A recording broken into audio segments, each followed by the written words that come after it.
Mr. Chancellor, Mr. President, honored guests, graduates, ladies and gentlemen.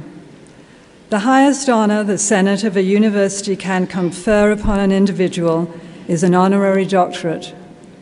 At the University of Manitoba, the criteria include distinguished achievement in scholarship, the arts, or public service. Our honorary graduate this afternoon is Margaret Conrad. Historians possess a quiet and immeasurable power. They preserve our stories, stories that define a nation, a gender, a region, and its peoples, or all. To re-evaluate facts, to reimagine history, takes a visionary rebel, and Dr. Margaret Conrad is an example of one. Her work in two areas has been particularly valuable. History seen from the point of view of women's role and participation, and a reconceptualization of Atlantic Canada's history. What is particularly inspiring about Dr. Conrad is that she fulfills the broadest possible spectrum of the humanities tradition as a teacher, advisor, thinker, writer, and citizen activist. In celebration of the contributions she has made to our understanding of history, the University of Manitoba is proud to bestow upon her an Honorary Doctor of Laws. Born in Bridgewater, Nova Scotia, Dr. Conrad received a Bachelor of Arts from Acadia University in 1967, and then studied at the University of Toronto, earning her Ph.D. in 1979. Elected Fellow of the Royal Society of Canada in 1995, Dr. Conrad received both the Queen's Golden Jubilee and Diamond Jubilee medals and was appointed Officer of the Order of Canada in 2004. Dr. Conrad taught at Acadia University for many years, where she helped to found Atlantis, a women's studies journal, as well as the Planter Studies Center, which explored the history of 18th century migrations to the Maritimes. In 2002, she was awarded a Canada Research Chair in Atlantic Canada Studies at the University of New Brunswick. In that capacity, she probed the potential of humanities computing through the highly innovative Atlantic Canada portal. Of the 9 scholarship books she has written, Atlantic Canada, A Region in the Making, co-authored with James Hiller, won the 2002 Canadian Historical Association's Clio Prize. Her essay, Sundays Always Make Me Think of Home, Time and Place in Canadian Women's History, has made an enduring impact on the way historians conceptualize women and the work they do in production, reproduction, and caring for the young, the ill, and the elderly.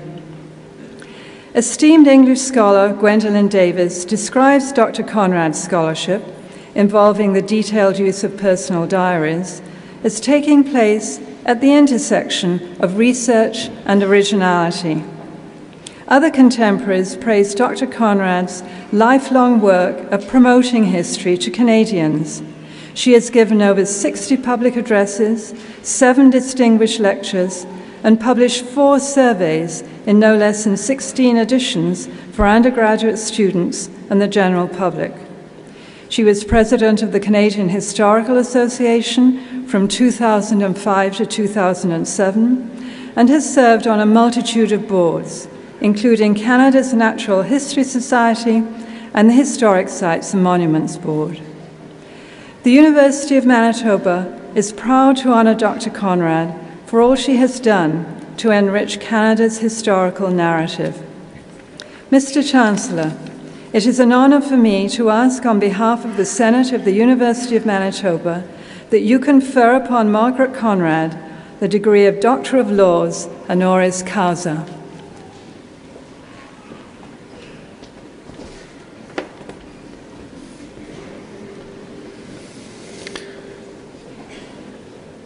By virtue of the authority vested in me as Chancellor of this university, I admit you to the degree Doctor of Laws, honoris causa, with all the rights and privileges thereto appertaining.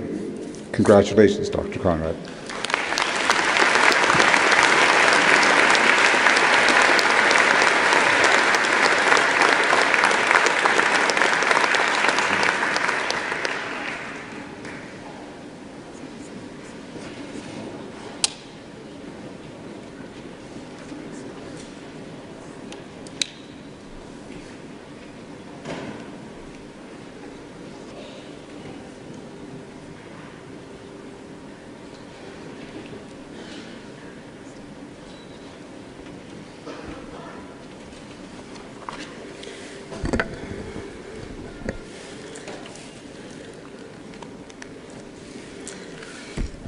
Mr. Chancellor, Mr. President, honored guests, faculty, students, ladies and gentlemen.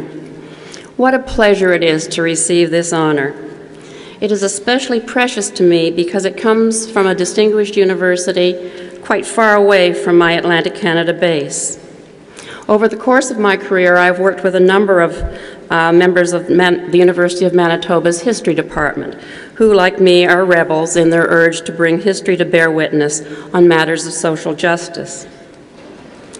I graduated from Acadia in 1967 with an honors degree in history. I cannot remember who the convocation speaker was or what wise words were offered. So what can I do or say to leave a lasting impression on you? I am told that Michael Ignatieff once delivered a one-sentence convocation address to the effect that this day is about you, not me, and then sat down to thunderous applause. Having already uttered several sentences, I clearly am not intending to be so bold. I've also watched in admiration as John Halliwell, who researches the economics of happiness, he managed to get his audience to sing, "The more we get together, the merrier we'll be." You will be relieved to learn that since I can't hold a tune in a bucket, I won't try to lead you in song. What I propose to do today is share with you some thoughts on my profession which might guide you as you go out into the world to make history. It is a common misconception that historians deal only in the past. Nothing could be further from the truth. The role of historians is to remind us of the presence of the past in our lives and to suggest what this might mean for planning in the future. Indeed, it is impossible for historians to do anything else. While we strive for distance and analytical objectivity, we are shaped by our own histories that determine how we select what to bring into the present from the vast reservoir of the past. Most of us are informed by history, even if we do not acknowledge it. Its legacies include our DNA and the scars on our bodies, the cultural traditions that bind our families and communities, and the laws that govern the public sphere. We're reminded of the past in street names, the architecture of our buildings, and the books we read. We see images of the past in museum halls, historic sites, and movie theaters, and we hear voices of the past in today's arguments over rights reclaimed and wrongs to be redressed. In recognizing the presence of the past in our daily lives, William Faulkner said it well, "The past is never dead, it's not even past." The previous comments are derived from a forthcoming book on how ordinary Canadians engage the past, written by a team of scholars, including myself and Professor Jerry Friesen of this university. Our book analyzes a series of interviews with more than 3,400 Canadians who confirmed our hunch that history matters in how we define ourselves, how we relate to others, and how we spend our leisure time. Only 6% of our respondents claim to have no interest in the history of their family, and nearly half of those who answered our survey reported that they had recently visited a museum or historic site, institutions that help us to develop a shared collective memory. Governments spend enormous sums to promote certain events in Canada's past, such as the founding of Quebec or the War of 1812.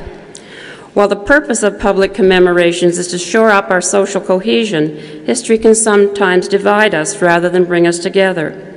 In a recent poll, for example, Canadians were asked to offer a date for the founding of Canada.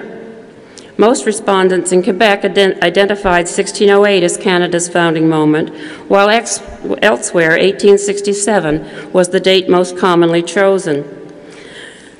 Beginning next year, and indeed today, I think, in the throne speech, you will be bombarded by historical commemorations relating to the First World War. Winnipeg may well figure in these commemorations, as it does in the Heritage Minutes, one of which highlights Valor Road, named in honor of 3 Victoria Cross winners who lived in what was originally named Pine Street. You will be reminded of many First World War battles, Ypres, Passchendaele, and Vimy Ridge among them.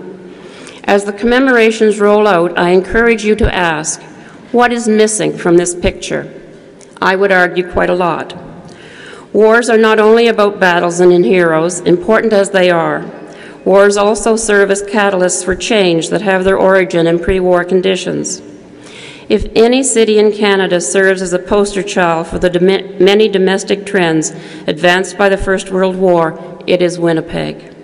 It is here that Nellie McClung led suffragists in the prolonged battle to secure voting rights for women in Manitoba in 1916, an achievement that ultimately led to the enfranchising of half the population of the country, and the reason I'm here today.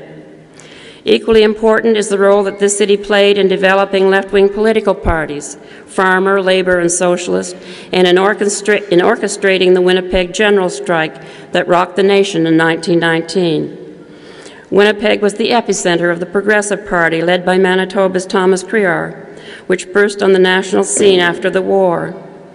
Many of the reforms advocated by these new parties were eventually implemented, among them the conscription of wealth as well as manpower for the war effort, a policy which resulted in a temporary measure called income tax. I can think of few policies that touch as many people as income taxes do, and it behoves us to remember that this too was a legacy of the First World War, and one that was initially designed to make the world a fairer place. 20th century wars were fought with brain as well as brawn, a fact documented by the founding of the National Research Council in 1916 to advise the federal government on matters of scientific and industrial research. Sorry.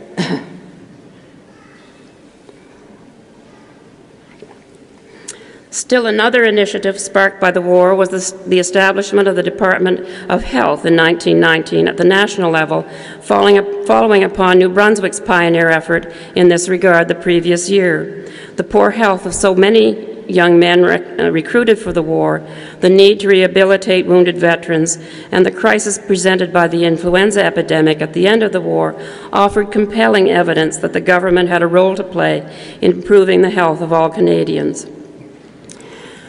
Given the significance of these developments, I invite everyone in this room to work with me in the coming years to ensure that the whole of Canada's First World War is remembered, not only the battles in the trenches of Europe, but also the struggles in the streets and at ballot boxes across this country. So, fellow graduates of the class of 2013, my advice to you, as it is to myself, is this. Keep your wits attuned to the context in which you go forth to make history. In a world increasingly characterized by the virtual, the impersonal, and the trivial, what you do matters and will have an impact. May I also suggest that you include the struggle for social justice in your plans. It adds a higher sense of purpose to your decisions and anchors you on life's road. But fair warning. It requires ongoing commitment. Tommy Douglas put it best, struggling for social justice is like taking a bath. You have to do it every day, or pretty soon you start to stink. May your future smell ever so sweet.